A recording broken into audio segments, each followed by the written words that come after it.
दोस्तों, ये कहानी है 13 साल की वेडनेसडे एडम नाम की एक लड़की की, जिसके चेहरे पर किसी तरह के कोई इमोशंस नहीं बनते थे और मौत को लेकर उसके अंदर एक अजीब सा जुनून था। वो सोचा करती थी कि मरने के बाद इंसान कहाँ जाता है और उसका क्या होता है। इसी वजह से उसे अक्सर काले और सफेद रंग के कपड़े पहनना ज्यादा पसंद था। उसे देखकर सबको अजीब सा लगता, जैसे कि वो इस दुनिया की ही ना हो। तो चलिए जानते हैं कि आखिर वो लड़की ऐसी क्यों थी। तो कहानी की शुरुआत में वेडनेसडे को एक स्कूल में दिखाया जाता है, जहाँ वो अपनी डरावनी आंखों के साथ बरामदे में चल रही थी। वहीं बाकी सब लोग उसे घूर घूर कर देख रहे थे। जब वेडनेसडे अपना लॉकर खोलती है तो उसके अंदर उसे अपना भाई बंधा हुआ दिखाई देता है, जिसके मुंह में एक सेब था। वेडनेसडे उसकी रस्सियों को खोलती है कि अचानक उसे एक विजन आता है, जिसमें वो देखती है कि कुछ लोग उसके भाई को टॉर्चर कर रहे हैं। यहाँ हमें पता चलता है कि वेडनेसडे कोई आम बच्ची नहीं है और वो किसी को भी छूकर उसका अतीत और भविष्य देख सकती है। जब वेडनेसडे को पता चलता है कि स्विमिंग टीम के लड़कों ने उसके भाई को टॉर्चर किया था, तो वो 2 बैग में पिराना फिशेस को, जो बहुत ज्यादा खूंखार मांसाहारी मछलियां होती हैं, उनको भरकर स्विमिंग पूल के पास जाकर उन खून की प्यासी मछलियों को स्विमिंग पूल में छोड़ देती है, जिससे सारे लड़के अपनी जान बचाने के लिए पूल से बाहर निकलने की कोशिश करते हैं। तब वेडनेसडे उनसे कहती है कि उसके अलावा कोई भी उसके भाई को परेशान नहीं कर सकता। इसके बाद सीन शिफ्ट होता है और वेडनेसडे के माता पिता मोर्टिसिया और गोम्स को दिखाया जाता है। वो दोनों वेडनेसडे की हरकतों से परेशान हो चुके थे, इसलिए वो उसे नेवरमोर एकेडमी भेजने का फैसला करते हैं। इस एकेडमी में वो बच्चे रहते हैं जिनके पास कुछ खास ताकतें होती हैं और यहाँ उन्हें अपनी ताकत पर काबू पाना सिखाया जाता है। मोर्टिसिया और गोम्स भी इसी एकेडमी के स्टूडेंट्स थे, जिससे पता चलता है कि उनके पास भी सुपर पावर्स हैं। सीन शिफ्ट होता है और एक लड़के एम्बार्क्स को दिखाया जाता है, जो एक हाइकर था। वो नेवरमोर एकेडमी के पास वाले जंगल में अकेला चला जाता है। वो जंगल में एक जगह रुककर आराम कर रहा होता है कि अचानक एक अनजान क्रिएचर उस पर हमला कर देता है और उसे मार देता है। उस एरिया के एक पुलिस को उसकी जख्मी बॉडी मिलती है और वो आसपास की जांच करता है। यहाँ पता चलता है कि ये पहला हादसा नहीं था, बल्कि इससे पहले भी ऐसे कई हादसे यहाँ हो चुके हैं। दूसरी तरफ वेडनेसडे एकेडमी में जाती है और वहाँ की प्रिंसिपल लैरिसा वीम्स से मिलती है, जो उस एकेडमी को चलाती हैं। लैरिसा उसे रूममेट्स एनिट से मिलवाती है। एनिट एक वेयरवुल्फ थी और हर मामले में वेडनेसडे से पूरी तरह अलग थी। एनिट को रंग बहुत पसंद थे और उसने अपने साइड के कमरे को अलग अलग रंगों से सजा रखा था, जबकि वेडनेसडे को काली और डार्क रंग की चीजें पसंद थी। बाद में एनिट वेडनेसडे को एकेडमी में घुमाती है और वहाँ के मेन ग्रुप फैंग्स, फर्स, स्टोनर्स और स्केल्स के बारे में बताती है। फैंग्स के ग्रुप में वैम्पायर्स होते हैं, फर्स्ट ग्रुप में वेयरवुल्फ होते हैं और स्टोनर्स पत्थर में बदल सकते हैं और उनके सर पर सांप होते हैं। वहीं स्केल्स में जलपरियां होती हैं, जो लोगों के साथ आसानी से हेरफेर कर सकती हैं। एनिट वेडनेसडे को सबसे पॉपुलर लड़की बायंसा बार्कले के बारे में बताती है, जो बहुत ही खूबसूरत जलपरी थी। बायंसा का एक एक्स बॉयफ्रेंड ज़ेवियर थॉप भी उस एकेडमी में होता है, जो अपनी ड्राइंग को असलियत में बदल सकता है। इसके बाद वेडनेसडे के माता पिता वहाँ से चले जाते हैं, लेकिन जाने से पहले वेडनेसडे के पिता उस पर नजर रखने के लिए एक कटा हुआ हाथ वहाँ छोड़ देते हैं, जो जिंदा होता है और उसे थिंग कहा जाता है। इसके बाद वेडनेसडे तलवारबाजी की क्लास में जाती है और वहाँ बायंसा के खिलाफ लड़ने के लिए तैयार हो जाती है। बायंसा और वेडनेसडे के बीच जबरदस्त लड़ाई शुरू होती है और दोनों बराबर पॉइंट पर होते हैं। इसके बाद बायंसा कहती है कि वो बिना किसी हेलमेट के ये गेम खेलना चाहती है और ये गेम तब खत्म होगा जब दोनों में से किसी एक के शरीर से खून निकलेगा। दोनों के बीच फिर से लड़ाई शुरू होती है और दोनों एक दूसरे के ऊपर वार पे वार करते हैं। बायंसा वेडनेसडे पर वार करती है और उसके सर के बाएं तरफ एक कट लग जाता है, जिससे वेडनेसडे के सर से खून निकलने लगता है। इस तरह बायंसा जीत जाती है। वेडनेसडे को चोट पर मरहम लगाने के लिए ले जाया जाता है। जैसे ही वेडनेसडे पट्टी लगवाकर बाहर निकलती है, ऊपर से बर्ड के आकार का एक बड़ा पत्थर उसके ऊपर गिरने वाला होता है, लेकिन उसी वक्त ज़ेवियर उसे धक्का देकर बचा लेता है। कुछ देर बाद वेडनेसडे अपने कमरे में वापस आती है तो उसे महसूस होता है कि कमरे में कोई है और उस पर नजर रख रहा है। वो कमरे को चेक करती है और बेडशीट के नीचे उसे थिंग मिल जाता है। वेडनेसडे समझ जाती है ये उसके माता पिता का काम है, इसलिए वो थिंग से कहती है कि उसे उसका साथ देना होगा, वरना वो उसे ड्रॉर में बंद कर देगी। थिंग डर जाता है और उससे वादा करता है कि वो वेडनेसडे के साथ गद्दारी नहीं करेगा। वेडनेसडे ने जो पिराना वाला प्रैंक किया था, उस वजह से उसे दिमागी डॉक्टर के पास ले जाया जाता है। लैरिसा उसे नेवरमोर एकेडमी के पास ही एक छोटे से शहर जेरिको में जांच के लिए लेकर जाती है। वेडनेसडे अपनी थेरेपिस्ट से मिलती है, लेकिन उसे किसी के बारे में कुछ भी नहीं बताती। उसके दिमाग में एक प्लान आता है और वो बाथरूम से जाने के बहाने खिड़की से निकलकर भाग जाती है। इस बीच वो एक आदमी से टकरा जाती है और उसे एक विजन आता है, जहां वो देखती है उस आदमी की कार एक्सीडेंट में मौत होने वाली है। वेडनेसडे डर जाती है और रिलैक्स होने के लिए कॉफी शॉप में पहुंच जाती है।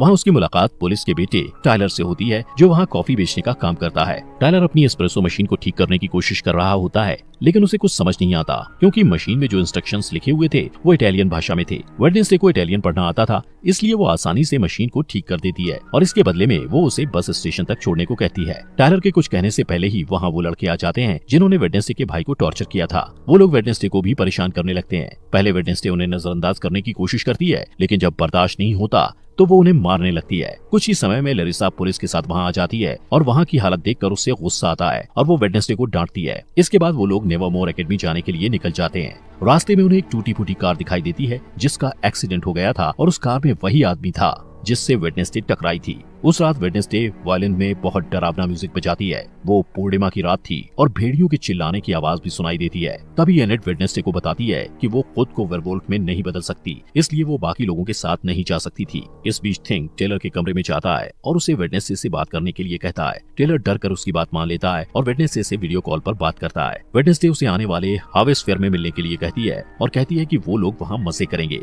लेकिन असल में वो सिर्फ वहाँ से भागना चाहती थी। हार्वेस्ट फेयर में लरिसा वेडनेसडे पर अपनी चील जैसी नजर बनाए रखती है। इसके बावजूद वेडनेसडे टेलर से मिलने में कामयाब हो जाती है। वो दोनों वहाँ से भागने ही वाले होते हैं कि वेडनेसडे अपने क्लासमेट रोवन से टकरा जाता है। रोवन तुरंत जंगल की तरफ भाग जाता है। रोवन से टकराने के बाद वेडनेसडे को विजन आता है कि रोवन जंगल में किसी के हाथों बेरहमी से मारा गया है। वो डर जाती है और भागने का प्लान बदलकर रोवन को रोकने के लिए उसके पीछे जाती है, लेकिन इससे पहले कि वो कुछ बोल पाती, रोवन अपनी ताकत का इस्तेमाल करके वेडनेसडे को पेड़ के सहारे ऊपर लटका देता है। इसके बाद वो वेडनेसडे को अपनी माँ के बारे में बताता है जो भविष्य देख सकती थी। उसकी माँ ने 25 साल पहले एक तस्वीर बनाई थी और कहा था कि वेडनेसडे नेवरमोर एकेडमी को बर्बाद कर देगी। इसलिए रोवन कहता है कि कुछ भी बुरा होने से पहले वो वेडनेसडे को मार देगा। इसके बाद वो अपनी जादुई ताकत से वेडनेसडे का गला घोंटने लगता है। तभी एक भयानक राक्षस उसके ऊपर हमला कर देता है और रोवन को बेरहमी से मारकर वहाँ से गायब हो जाता है। वेडनेसडे उसकी कटी फटी बॉडी के ऊपर पड़ी हुई उस तस्वीर को उठाती है जिसे रोवन की माँ ने बनाया था।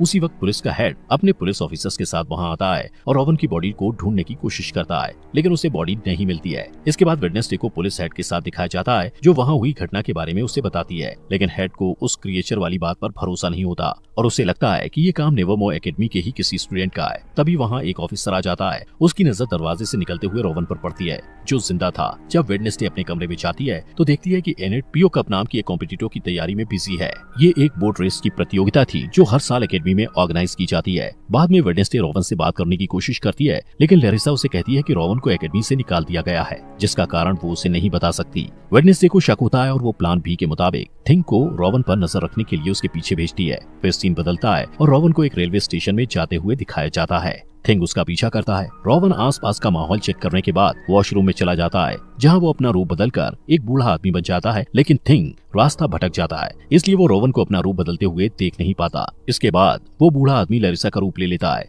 यहाँ पता चलता है कि लरिसा ही अपना रूप बदलकर रोवन की मौत को छुपाने की कोशिश कर रही थी। वेडनेसडे के पास और कोई रास्ता नहीं होता, इसलिए वो रोवन की मौत का सुराग ढूंढने के लिए जंगल में जाती है, जहाँ उसे टेलर मिलता है जो अपने बाप का पीछा करते हुए वहाँ आया था। थोड़ी देर बाद वेडनेसडे को रोवन का चश्मा मिलता है। वो उसे उठाती है और उसे विजन आते हैं जिसमें वो देखती है कि रोवन के पास नीले रंग की एक किताब थी जहाँ से उसे उसकी माँ की बनाई हुई तस्वीर मिली थी। इसके बाद वेडनेसडे तुरंत ही अपनी क्लास टीचर के पास जाती है और उससे किताब के बारे में पूछती है। उसकी टीचर बताती है कि वो किताब पुराने स्टूडेंट्स के समाज से जुड़ी हुई है जिसे नाइट शेड्स कहा जाता है, लेकिन उस समाज को बहुत पहले ही खत्म कर दिया गया है। फिर स्कूल से जाने के बाद वेडनेसडे रोवन के कमरे में किताब ढूंढने के लिए जाती है। रोवन के पलंग के नीचे उसे एक मुखौटा मिलता है। वो वहाँ से जाने ही वाली होती है कि तभी वहाँ रोवन का रूममेट ज़ेवियर आ जाता है और उसे देख के वेडनेसडे पलंग के नीचे छिप जाती है। ज़ेवियर से मिलने उसकी एक्स गर्लफ्रेंड बायंसा भी वहाँ आ जाती है। वेडनेसडे उन दोनों की सारी बातें सुन लेता है और उसे पता चलता है कि बायंसा आने वाले बोट रेस की प्रतियोगिता में एनेट को हराने के लिए प्लान बना रही है। इसके बाद वेडनेसडे अपने कमरे में आ जाती है और बायंसा को रेस में हराने के लिए प्रतियोगिता में एनेट का साथ देने का फैसला करती है।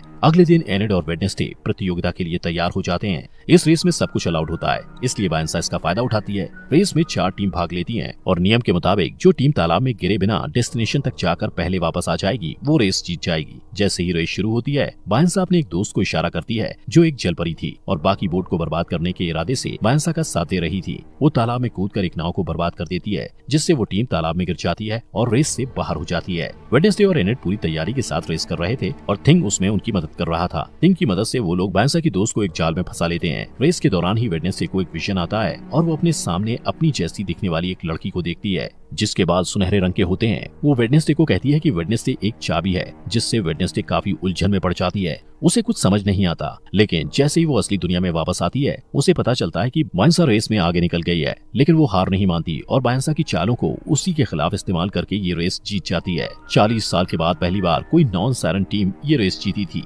लरिसा एनेट को पीओ कप ट्रॉफी देती है, लेकिन वेडनेसडे को ज्यादा अटेंशन पसंद नहीं था, इसलिए वो वहाँ से चली जाती है। वो नेवरमोर एकेडमी के पुराने स्टूडेंट एडगर एलन पो की मूर्ति के पास जाती है और अचानक उसकी नजर उस मूर्ति के हाथ में रखी पत्थर की किताब पर जाती है, जिसके नीचे उसे एक निशान दिखाई देता है। वो निशान ठीक वैसा ही था जो उस तस्वीर में बना हुआ था, जिसे रोवन ने मरने से पहले उसे दिया था। उस बुक में वेडनेसडे को कुछ पहेलियां मिलती हैं, जिसे वो तुरंत सुलझा लेती है और उसे एक सुराग मिलता है। उस सुराग में 2 बार चुटकियां बजाना होता है। जब वो 2 बार चुटकियां बजाती है तो अचानक एक छुपा हुआ बरामदा खुल जाता है, जहाँ एक गुप्त कमरा होता है। वहाँ वेडनेसडे को रोवन की किताब मिल जाती है, जिसमें रोवन ने तस्वीर को फाड़कर निकाला था। वो उस किताब को अपने बैग में रखती है, लेकिन इससे पहले कि वो आगे जा पाती, कोई उसके सिर को एक काले कपड़े से ढक देता है। थोड़ी देर बाद जब काले कपड़े को हटाया जाता है, तब वो देखती है कि बाएं साथ ज़ेवियर और कुछ स्टूडेंट्स उसे घेर कर खड़े हुए हैं और ये सभी नाइट शिफ्ट्स के सदस्य हैं। यहाँ पता चलता है कि लैरिसा ने उनके ग्रुप को खत्म किया था। इसके बाद ज़ेवियर उसे अपने ग्रुप में शामिल होने के लिए कहता है, लेकिन वेडनेसडे मना कर देती है और वहाँ से चली जाती है। इसके बाद लैरिसा को दिखाया जाता है, जो आउटरीच डे के बारे में घोषणा करती है,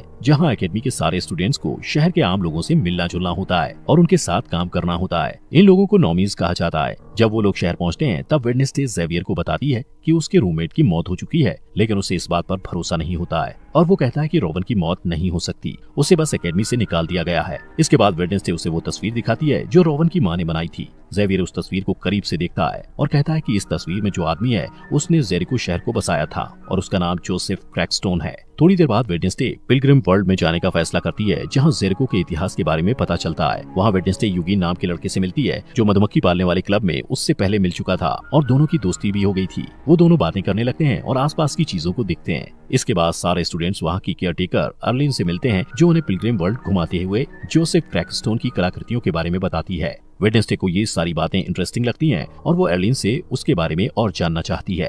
अर्लिन बताती है कि उनके पास जोसेफ क्रैकस्टोन के खेतों में इस्तेमाल किए जाने वाले औजार, खाने पीने के बर्तन और फैमिली रूम्स भी हैं। वेडनेसडे कहती है वो यहाँ काम करना चाहती है, लेकिन अर्लिन कहती है कि उसे रेनोवेट किया जा रहा है, इसलिए वो वहाँ काम नहीं कर सकती है और कहती है वो सब ये ओल्ड वजरी में काम करेंगे और घूमने आए हुए लोगों को केक बांटेंगे। बाद में वेडनेसडे और यूगिन क्रैकस्टोन के फैमिली रूम में घुस जाते हैं। वहाँ वेडनेसडे को एक तस्वीर मिलती है, जिसमें वो लड़की भी होती है जिसे वेडनेसडे ने अपने विजन में देखा था। थोड़ी देर बाद उसे वो किताब भी मिल जाती है जो उस लड़की ने पकड़ी होती है। वेडनेसडे देखती है कि उस किताब के सारे पन्ने खाली हैं, इसलिए उसे शक होता है कि ये किताब नकली है। तभी वहाँ यूगिन के साथ अर्लिन आ जाती है और उसे पकड़ लेती है। वेडनेसडे उससे असली किताब के बारे में पूछती है, तब अर्लिन झिझकते हुए बताती है कि 1 महीने पहले वो किताब चोरी हो गई थी। इसके बाद वो कॉफी शॉप में वापस टेलर से मिलती है और वो दोनों जोसेफ के बारे में पता करते हैं। टेलर कहता है कि ओरिजिनल मीटिंग हाउस का जो हिस्सा बचा हुआ है वो जंगल में है और पूरी तरह खंडर हो चुका है, जिसका इस्तेमाल अब क्रैश पैड के रूप में किया जाता है। इसके बाद वेडनेसडे जोसेफ क्रैकस्टोन की उस जगह की तलाश करने के लिए थिंग के साथ तुरंत जंगल में जाती है।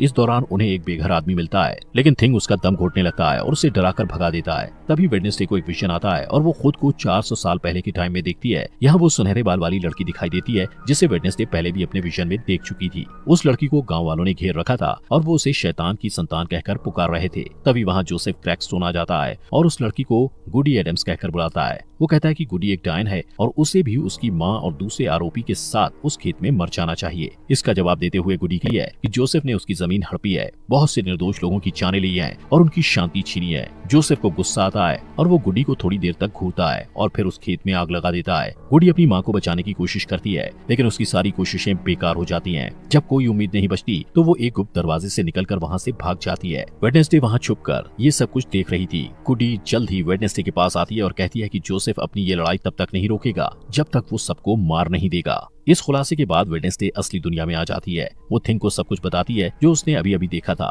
उनकी बात खत्म भी नहीं होती कि अचानक उन्हें वही भयानक राक्षस नजर आता है जिसने रोवन को मारा था। उसी वक्त बारिश होने लगती है। वेडनेसडे बारिश में भीगते हुए उसके पीछे भागती है, लेकिन वो बहुत आगे निकल जाता है। वेडनेसडे उसके पैरों के निशान का पीछा करती है, लेकिन अचानक वो निशान इंसान के पैर के निशान में बदल जाते हैं, जिससे पता चलता है कि वो राक्षस कोई इंसान ही है। तभी वेडनेसडे ज़ेवियर से टकरा जाती है और उसे सब कुछ बताती है जो उसने देखा था। ज़ेवियर उन पैरों के निशान को देखना चाहता है, लेकिन बारिश के कारण पैरों के निशान मिट जाते हैं। अगले दिन शहर में जोसेफ क्रैकस्टोन की नई मूर्ति के उद्घाटन के लिए सब लोगों को इकट्ठा किया जाता है। वेडनेसडे जेरिको के मार्चिंग बैंड के साथ डोंट स्टॉप का म्यूजिक प्ले करती है और शहर के मेयर और प्रिंसिपल लैरिसा मूर्ति का उद्घाटन करते हैं। लेकिन तभी थिंग वेडनेसडे के ऑर्डर के मुताबिक मूर्ति को ब्लास्ट कर देता है और सब लोग डरकर भाग जाते हैं। वेडनेसडे की आंखों में बदले की चमक दिखाई देती है और वो अब भी वायलिन बजा रही होती है। इसके बाद लैरिसा वेडनेसडे पर चिल्लाती है क्योंकि उसे लगता है कि ये सब वेडनेसडे ने किया है, लेकिन वेडनेसडे कहती है कि उसने ऐसा कुछ नहीं किया है। वेडनेसडे लैरिसा पर इल्जाम लगाते हुए कहती है कि वो जंगल में होने वाले खूनी हादसे का सच जानते हुए भी अनजान बनने की कोशिश कर रही थी।